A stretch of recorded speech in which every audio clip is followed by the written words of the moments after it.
What we are doing in these proceedings, I would suggest and submit we are proceeding under sabbatical 6B. And under sabbatical 6B, this House, by the Constitution, is obligated to accord the Deputy President an opportunity to be heard, which is why Rule 11 of the standing orders of this House specifically provides, Rule 11, where the National Assembly or the President chooses not to appear. And I would like to submit that the Deputy President has not chosen not to appear. The choice of the language chooses to appear in Standing Order number 11 is to be read with the Constitution Article 145, Sabbatical 6, which obligates this Honorable Senate to accord the Deputy President an opportunity to be heard. So I do leave the matter in your hands, Mr. Mheshimiwa Speaker and Honorable Senators.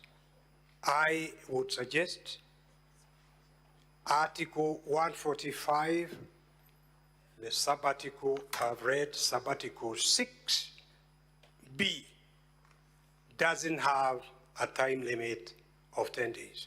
Give the Deputy President, in the interest of justice, given the weight of removing a Deputy President from office, give him a couple of days. I thank you. So if I get you correctly, Senior Counsel Pul Muite, it is your application to the Senate that your client be given a couple of days. Now, a couple of days doesn't mean much. That is the application.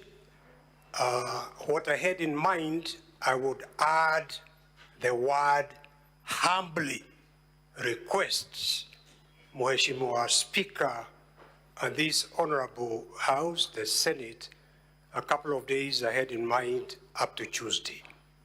We should be able to know when the Deputy President is able to come and defend himself. I thank you. Counsel for the National Assembly.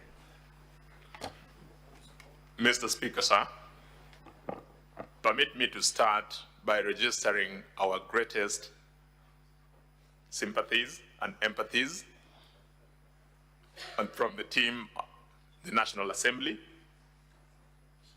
Of course, issues to do with health are issues that are beyond our control. Mr. Speaker, sir, that said, we also would want to be cognizant of the fact that we are dealing with a constitutional moment. We are dealing with an item whose timelines are prescribed within our Constitution. Mr. Speaker, sir, contrary to what learned Senior Counsel, Mr. Pul Muite, would want to persuade this House to believe, the proceedings before this House have not been the subject or have not been transacted pursuant to Article 145(6). Mr. Speaker, sir, on the 9th of October this year, this House did sit, did pass a resolution pursuant to the provisions of Article 145(3).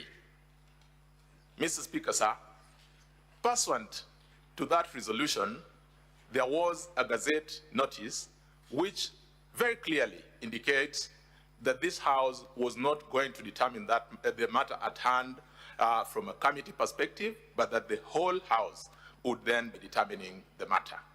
It then follows, Mr. Speaker, sir, that the provisions of Article 145(6) would not be applicable. Mr. Speaker,